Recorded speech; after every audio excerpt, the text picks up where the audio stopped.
مور چې مې نظر په المارو کې اچولی دی، اوس مې ستا تصویر د کار جامو کې اچولی دی،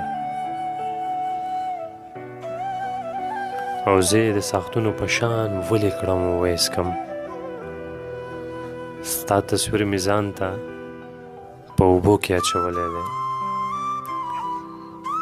او مینه او مذهب مې دواړه یو ځای له راوستي دي. ستا د زلفو تار مې په تسبو کې اچولی دی، او ستا د ارمانونو د جوټې په انتظار یمه، غم مې د یادونو په زنګو کې اچولی دی.